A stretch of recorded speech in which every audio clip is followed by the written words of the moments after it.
Hello guys! Welcome back sa ating channel. Ayan, ang isi-share ko sa inyo ay kung paano ko ginawa itong order sa akin. Guys, actually first time ko talagang gumawa nito. At sinamantala natin yung pagkakataon na may order para makagawa rin tayo ng video. Ayan, thank you kay Ma'am Isabelita Noble Franca. Ayan, siya po yung nagpagawa nito. Pattern na, ito yung pattern natin, na sinamahan natin ng sample. Ayan, i-video natin para may share din sa inyo, lalo na sa mga nagre-request kung paano gumawa ng mga ganitong pop sleeve na usong dress ngayon. Ayan, uso kasi ito ngayon. Ayan, ang ginawa natin guys, simpleng tax. Ayan, may nagtanong kasi sa atin kung ito daw ba ay princess cut. Actually guys, hindi ko alam ang princess cut. Nung nagtanong si ma'am sa ating group, ayan, nag-search ako kung ano yung princess cut. Doon ko lang nalaman. Yung pala yung nakakorte talaga dito, pati yung dibdib niya na nakapit. Hindi po ito princess cut. Ayan guys, wala tayong kinuhang ampere. Yung sukat ng kanyang ampere kasi kailangan yung paggagawa tayo nun para korting-korte. Ito simpleng dart lang para magkaroon lang ng konting shape, tsaka pipit siya dun sa katawan dahil ito pinalagyan din ito ng zipper. Ang nilagay natin zipper, invisible zipper, kasi pag fit sa katawan, hindi natin basta maisusuot nang walang opening. Kaya naglagay tayo ng opening. Ito, papakita ko lang sa inyo. Yung ating ginawang zipper ay hidden zipper. Ang tawag dito ay invisible zipper. Hindi ko alam kung ano yung tama, invisible zipper, hidden zipper. Siguro pareho lang din. Kasi hindi nga siya nakikita. Ayan, ito yung ating ginawang zipper na, ayan, pag sinara natin, hindi halata na may zipper. Hindi siya kita. Ayan guys. Kung bago lang kayo dito sa ating channel, please don't forget to subscribe and click the bell all para manonotify kayo sa mga bagong video na i-upload na. Tara, turo ko sa inyo kung paano siyang gawin sa pattern, paano tabasin at paano tatahiin pagkatapos ng ating intro.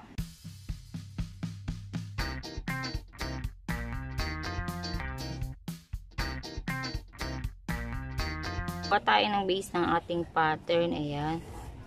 Ito, sa taas, guhit. Then, magmamark tayo dito sa 1/4 ng ating bust line. Yung 1/4 niya, magmaminus pa tayo ng 1/2 inch. And then, straight line. Tapos, kunin natin yung figure. Ang figure niya ay 15.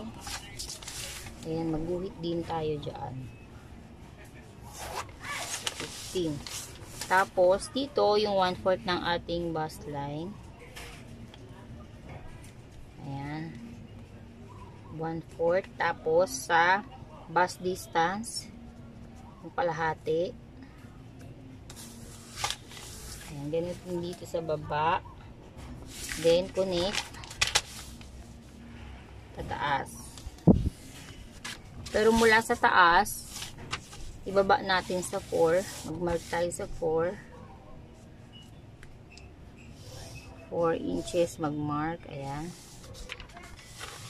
Tapos mula sa bust distance, papunta dito, mag-mark tayo sa 1 1/2. Ayan, 1 1/2.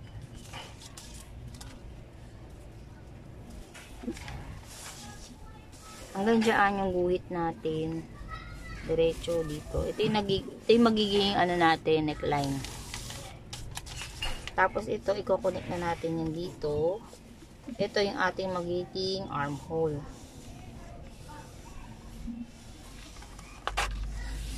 Ngayon, sukatin natin yung bust point. Bust point, ibaba natin mula sa taas, shoulder ng 9 inch. Ayan, dito ang ating bust point. Tapos, dito sa ating waistline, kunin muna natin yung 1/4 ng ating waistline, 28, 1/4 ng 28, 7. Tapos, mag-add tayo sa 1 inch. 1 inch kasi, magdadart tayo dito. Mula dito sa kalahati ng bust distance natin, maglagay tayo ng mark sa tig 1/2 inch. Ganon din dito sa taas, tig 1/2 inch din kabilaan. Ayan, tsaka natin i-connect sa pass point natin. Ayan. Dito rin sa baba, magko-connect din tayo sa pass point. Ayan, magiging ganyan siya. Tapos dito guys,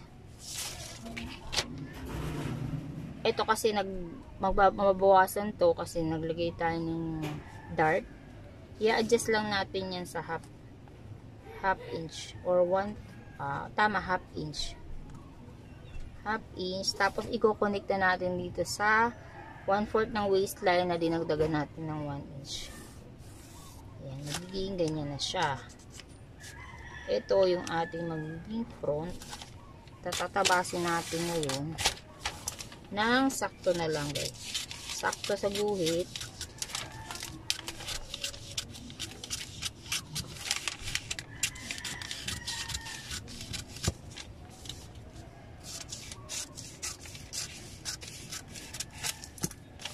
Gagawa tayo ng back natin mula dito sa ating pattern ng front.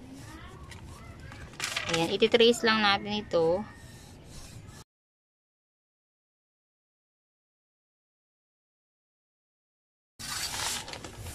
Ayan, after nyan, maglagay din tayo dito ng 1 inch allowance para sa back kasi maglalagay tayo ng zipper. Ayan, 1 inch yan pababa.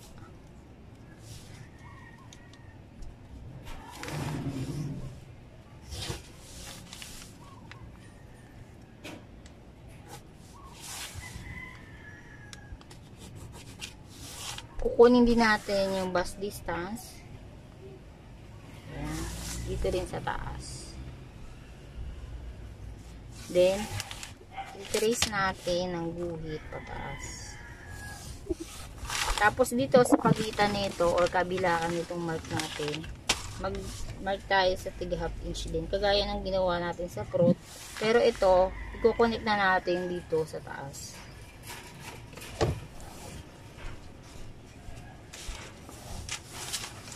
Yan, ito na yung ating magiging pattern para sa back. Ang gugupitin na natin. Dito sa front, after nating gawa yung back, pwede na natin itong gupitin dito. Lagyan lang natin ng palatandaan na ito yung ating center fold. Yan, meron lang tayong center fold. Tapos ito ang magkakunik. Yan. Gawin natin yung pattern ng sleeve. Ngayon gagawa naman tayo ng pattern ng ating sleeve. Ayan, dito maglalagay na tayo agad ng allowance natin sa base ng ating pattern na 3 inches. Ayan, then medyo bulky yung ating sleeve. Ayan, iterase ko yan dito. Ayan ang pinaka-allowance natin sa ating sleeve. Tapos dito sa ating sleeve length ay 17. Ayan, mag-mark tayo sa 17. Ayan, dito sa ating 17, kasama na yung allowance natin para maging pop sleeve siya. Kaya magbababa na lang tayo dito sa mga 3 inches. Ayan, 3 inches, ibaba lang natin dito para maka-curve tayo sa ating armhole. Ito yung 1/4, halimbawa ito yung 1/4 ng ating bust line, 8 and 1/2 or 8. Pasok natin sa kalahati ng 1/4 na 4. Ayan, i-connect natin mula sa kanto pababa, dapat 8.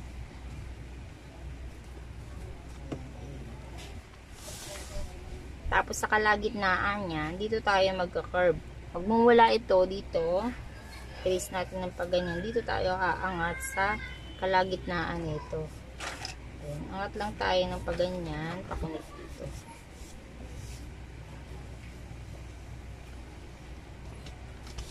Then ito, i-connect na natin dito. Kahit pantay na lang to guys kasi ayan, medyo paslant lang natin ng konti.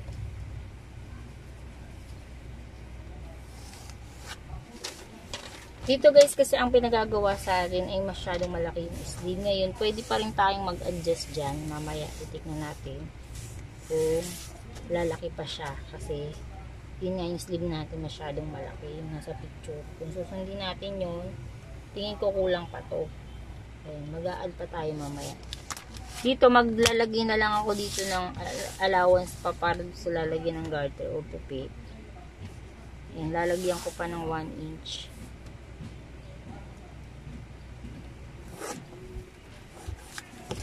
Tapos gupitin na rin natin siya ng sakto.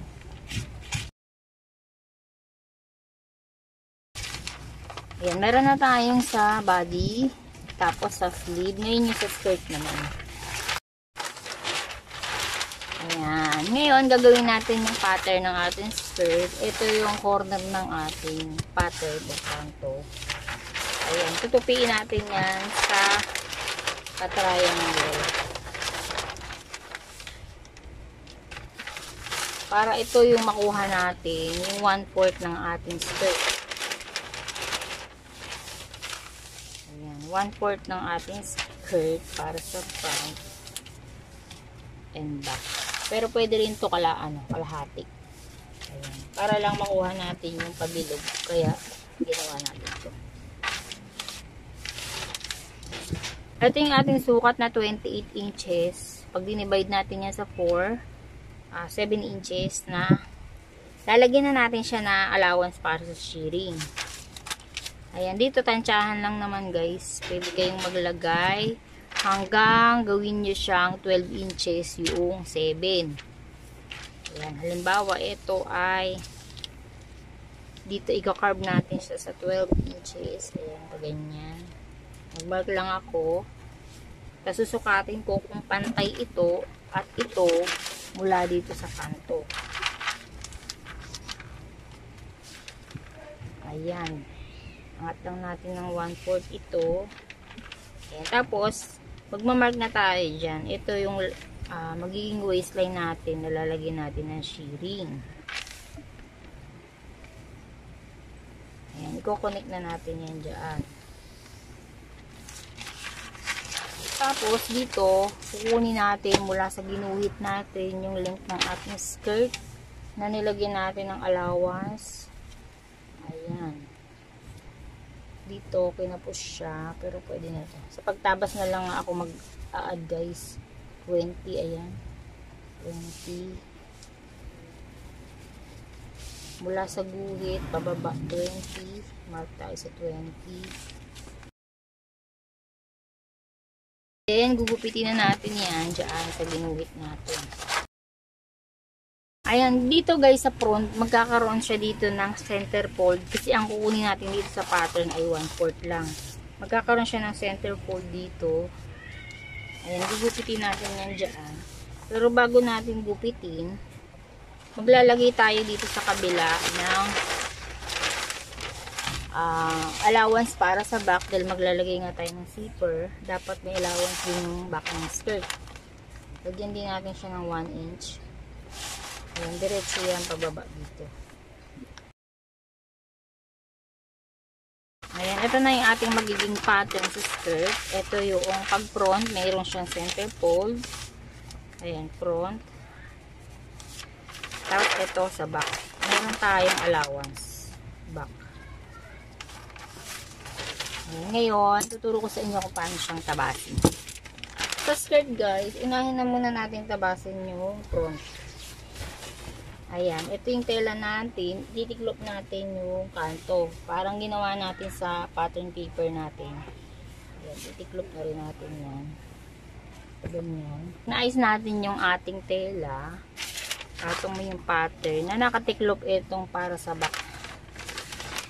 Ayan, kasi front ang ating tatabasin. Maglalagay lang tayo ng sewing allowance sa side. Ayan, tapos gugupitin na natin siya. Dito, sewing allowance, lagay natin. Okay na yung natira dyan para sa ating sewing allowance. Ngayon, yung back niya. Sa back ganun din, pupunta tayo dito sa kabilang kanto. Ayan, para makuha natin yung gitna. Dito naman, magkakaroon naman tayo dito na allowance naman sa lalagyan ng zipper. Ayan, ito yung ating lalagyan ng zipper. Ayan, dapat nandyan yan sa pantay. Tapos dito, maglalagay din tayo ng sewing allowance sa gilid kasi puputulin natin yan. Ayan, sewing allowance sa waistline. Ayan, nakalimutan ko. At saka sa laylayan. Meron na tayong skirt. Sunod natin yung sa ating sleeve. Kasi guys, pwedeng gamitin natin to sa blouse. Kasi may mga putol yung ating blouse. Unahin na natin ito. Ito, yung ating front, may mga putol siya. Merong center fold. Ayan, subukan ko kung kakasya ito sa may manggas or armhole. Dito. Sapagkat guys, lalagyan natin ng sewing allowance. Ayan, nagtira ako dito para may sewing allowance siya. Kasi ito, gugupitan na natin siya.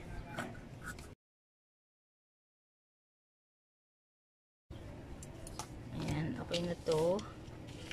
Magmamark lang ako dito sa tapat ng ating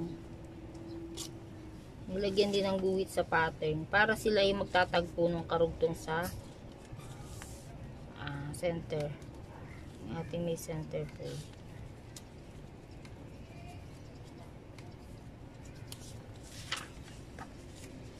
Tapos ito yung ating front na may center fold, yung karugtong.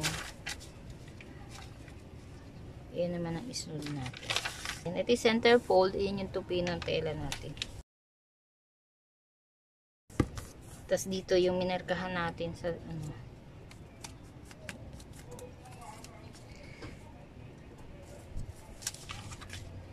Ayan, tapos na tayo dito. Ngayon, sunod natin yung back or sleeve. Pagkasyahin kasi natin tong tela guys. Ayan, dito sa back, naglagay tayo ng allowance para sa lalagyan ng zipper. Dito ko na siya itatapat sa merong tupi. Tapos dito, maglagay tayo sa yung allowance.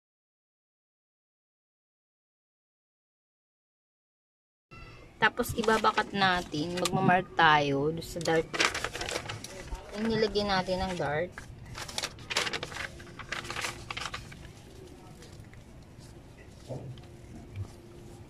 Ayan, kung saan yung gilid, tsaka yung dito.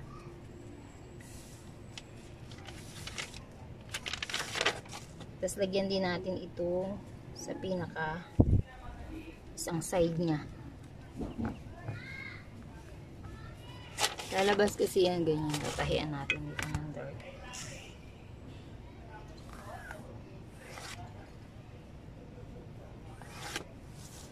Tapos gupitin na natin ito.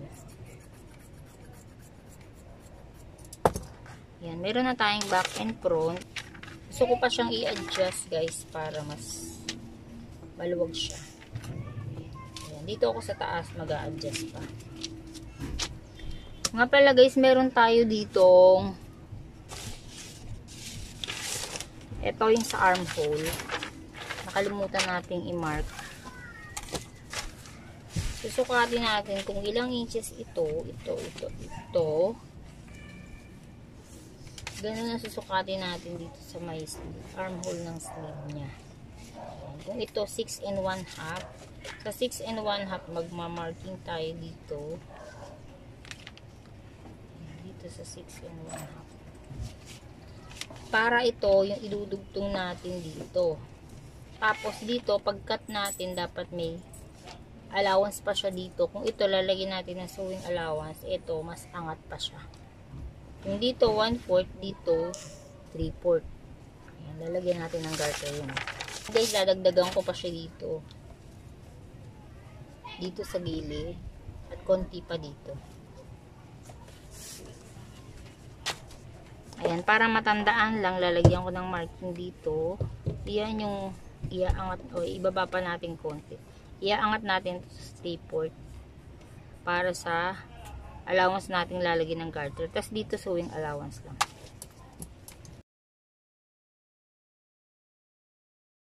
Tapos ganito na rin ang gagawin natin cut dito sa isang sleeve. Babakatin na lang natin siya.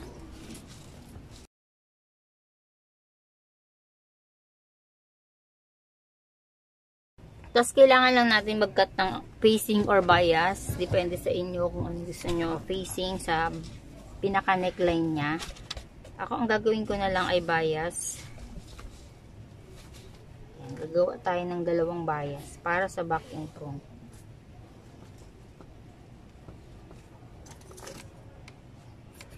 Bias cut guys.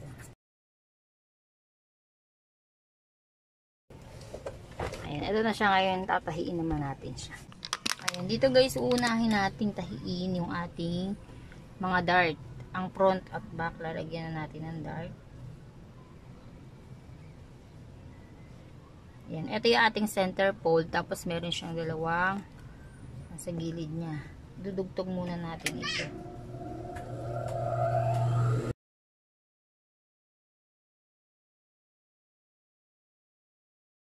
Siya. Gawin din muna natin yung back, tapos i-edging natin ito.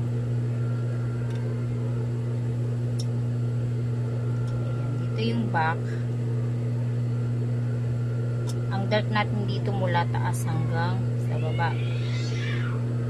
Dito sa taas, manipis lang. Papunta dito sa tig 1/2.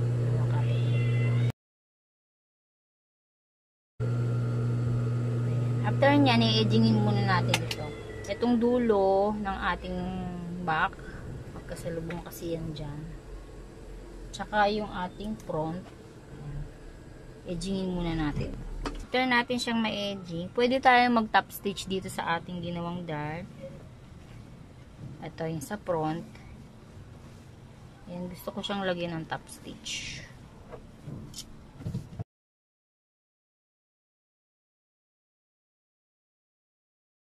After nyan, maglalagay lang ako ng bias dito sa ating pinaka neckline. Ayan, dito tayo mag-start sa right side para maitago yung bias sa loob. After nyan, 1/16 sa side ng bias. Top stitch, top stitch, top stitch. Ayan, tapos ipo-fold na natin ito.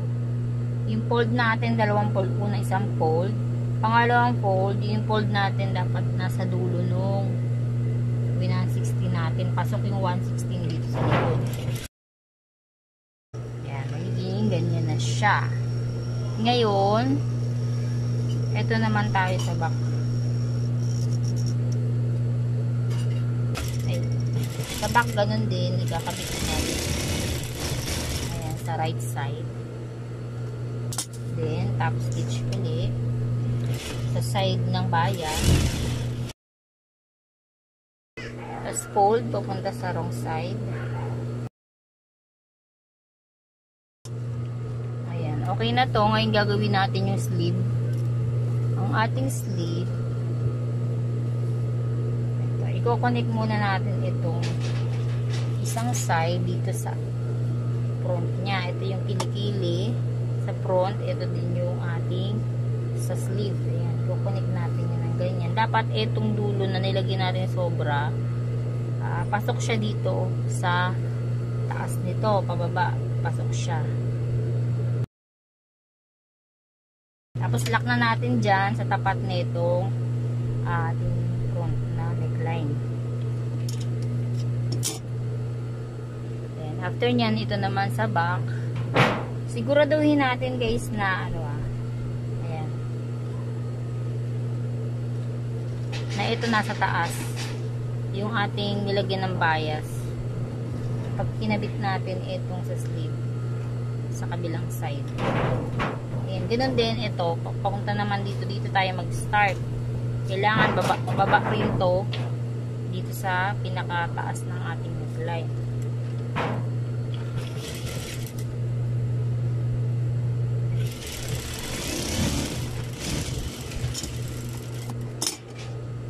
Naman tayo sa kabila, pabalik naman tayo.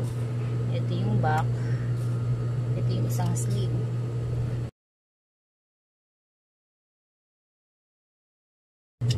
Ayan, i-edgingin natin to mula dito sa ating dinugtungan sa armhole.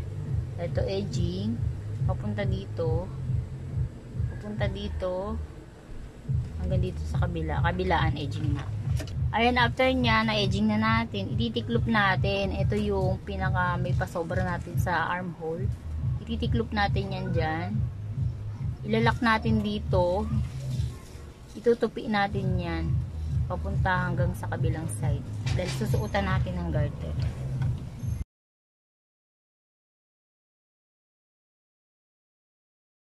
Ayan, dito guys, kailangan lang natin mag-cut ng garter. Meron tayo ditong inakyat kanina na 4 inches. Tapos sa shoulder natin, 4 inches din yun kasi binaba natin yung 1/4 ng baseline sa 8. Kakat lang tayo ng garter na ang sukat ay 8 inches. Ayan, 8 inches, dalawa para sa kabilang sleeve. Nalalagyan pala natin ng allowance, sewing allowance na 1 inch.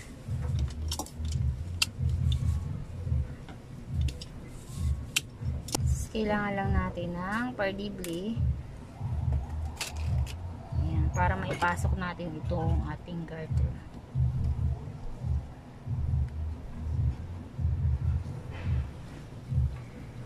Meron tayo ditong naiwang butas kasi ang pagsara lang naman natin dito ay tinupi natin. Meron yung butas dito na susuotan natin ng garter. Ito yung sa armhole or manggas. Ayan, dito na siya sa kabila. I-speed ko lang din. Sasabay ko na dun sa isa. Lalagyan ko na rin ng garter yung isang side ng shoulder. Ayan, after natin malagay yung garter, maglalak lang tayo dito. Ito, ilalak natin to. Yung hangganan ng garter natin, dapat may sobra. Doon tayo maglalak. Ang gawin natin sa kabilaang side.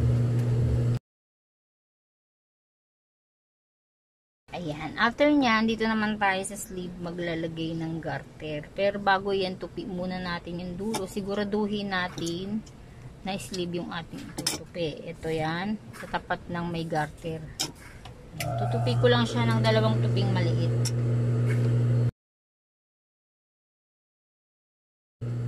Magsusukat lang ako dito sa arms ko na lang. Kasi hindi niya nabigay yung sukat. Ayan. Magtatansya na lang tayo.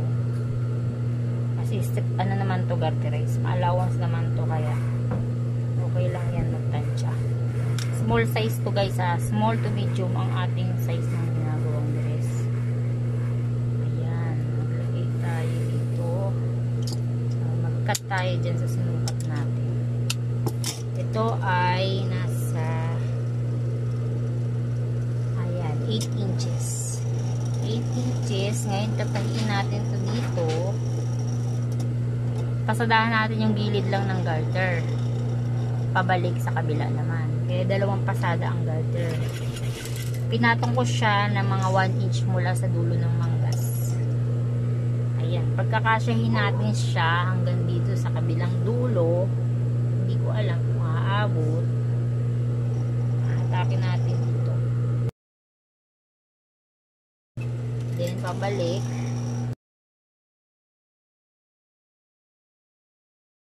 After nyan na ito, isasara na natin itong sa dulo ng manggas papunta sa side. Magsa-side close na tayo. Tapos i-edging natin yung side close na. Ayan, after natin siyang ma-edging ang side close ng top, ngayon ikakabit na natin itong ating skirt. Ayan, pagdudugtungin natin itong front at back. Ayan guys, nakalimutan ko siyang ikat. Yung ating back kasi may allowance para sa dugtungan. Ayan, hanapin ko lang kung alin yung may allowance. Ayan, ikakat lang natin sa gitna.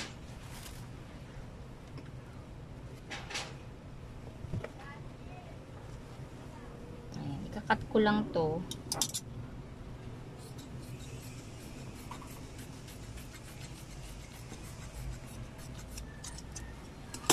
idudugtong natin to kabilaan ng front na skirt.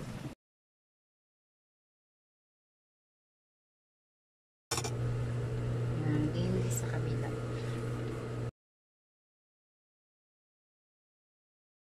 Na-edgingin na rin natin ito, yung sa side, pati yung sa lalagyan natin ng dugtungan sa back.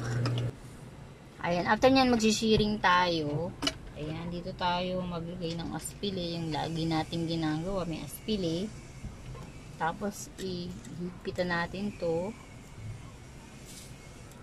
para ma-shear yung ating tela. Pasa natin ang luwag dito, luwagan natin konti.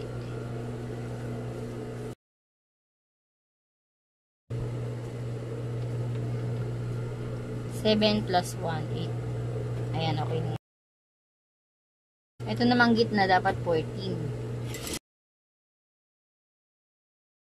Balik ko sa data yung tension niya. Ngayon, idudugtong na natin siya dito sa ating top. Ito yung sa waistline ng top. Ito naman yung sa skirt.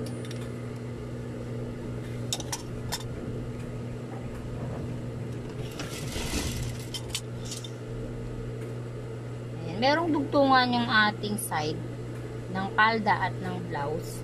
Ayun dapat ang magkatapat.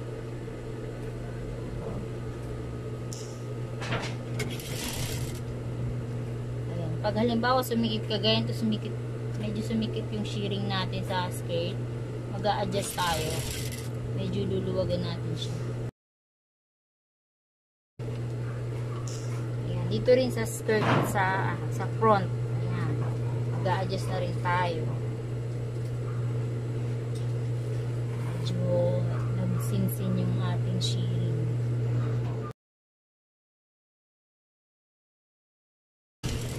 Ayan, after nyan, i-edgingin din natin itong sa waistline. Ayan na, ikabit na natin siya, ang kanyang skirt sa blouse. Ayan, ngayon, maglalagay tayo ng zipper. Guys, invisible zipper yung ating ilalagay. Magpapalit tayo ng put. Pero bago tayo magpalit, ilalagay muna natin ito. Ayan. Ito yung ating dulo ng zipper. Ititiklop lang natin itong dulo niya papunta sa side. Nakapaganyan. Dito, ilagay natin siya ng pasok.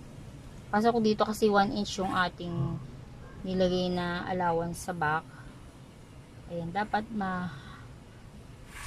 malagay yung dulo ng invisible zipper natin sakto do sa 1.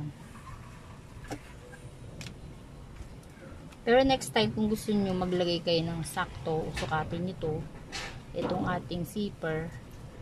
Ayan, kung ilang inches yan, ganun ang gawin yung allowance. Ayan, ito pasok siya ng half inch pa mula sa tela dulo. Pasok ko pa siya.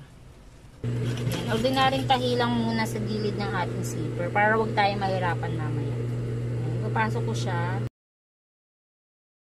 Dito guys, mula sa bewang, kahit magbaba lang tayo ng tahi ng mga hanggang sa 5 inches. Ayan, hanggang dito lang sa 5 inches.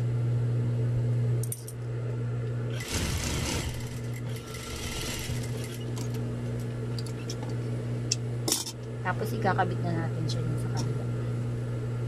Dito sa kabila, dahil pabalik naman ang tahi, ayan, tapat natin itong waistline, yung dugtungan. Sa tapat dapat ng dugtungan din itong sa kabila. Ayan, pwede tayo mag-aspili para pantay na siya. Bago natin simulan yung tahi dito. Kung saan yung tapat nito sa skirt, ayan, hindi tayo mag-start. Then, dito sa taas, ayan, i-prepare na natin siya. Dapat matupi na rin natin to. Tapos, hawakan na natin dito. Kung saan siya dapat maalagay, hawakan na natin yun. Bago natin pasadahan ng diretso. Ayan, after natin yan maikabit, magpapalit na tayo ng zipper foot. Ayan. Pag nalagay na natin yung ating zipper foot,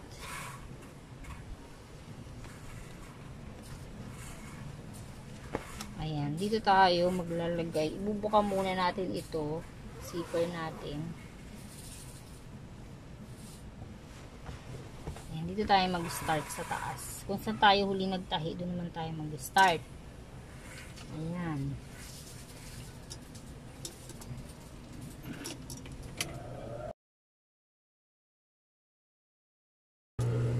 Kung hanggang saan yung tahi natin una, hanggang doon din yung tahi natin dito.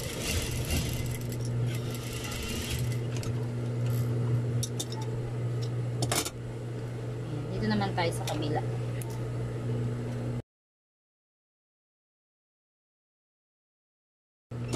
Ayan, after nyan, dito naman tayo, isasara na natin itong zipper.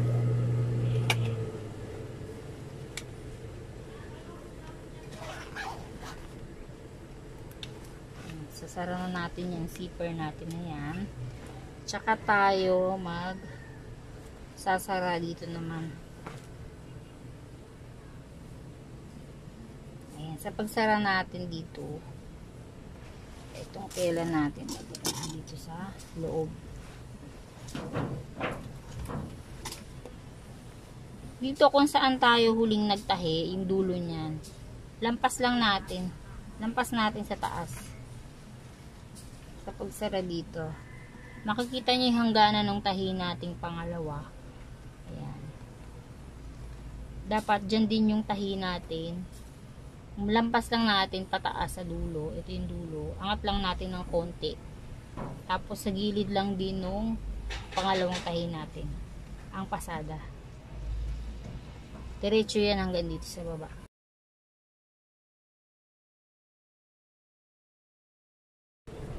Eto guys, pwede na natin gupitin itong sobra natin. Tapos magpapalit ulit tayo ng reset foot na ordinary. Napalitan na natin. Dito naman tayo. Ito yung dulo sa taas ng ating nilagyan ng zipper. Ilalak lang natin ito. Ito guys, pwedeng tahing kamay. Parang lilip. Dito, ilalak lang natin itong kabilang gilid. Pwede ring kamay, pwede ring maliit na tahi na lang para huwag na siyang bumitaw o bumuka. Ilalak ko lang siya dito kabilaan. Nakabit na natin yung zipper ngayon. Magtutupi na tayo sa laylayan. And after nyan, magtutupi na tayo sa laylayan, i-edgingin muna natin to. Tapos, ang last natin dito ay ang pagtupi ng laylayan. Dito guys, ito dapat nakabuka to. Ito. Pwede nyo itong planchahin para nakabuka siya. Tapos ito, tutupi na natin siya. Tutupi natin siya na dapat nakabuka rin ng ganyan. Kaya dapat sa pag-edging pa lang, nakabuka na siya.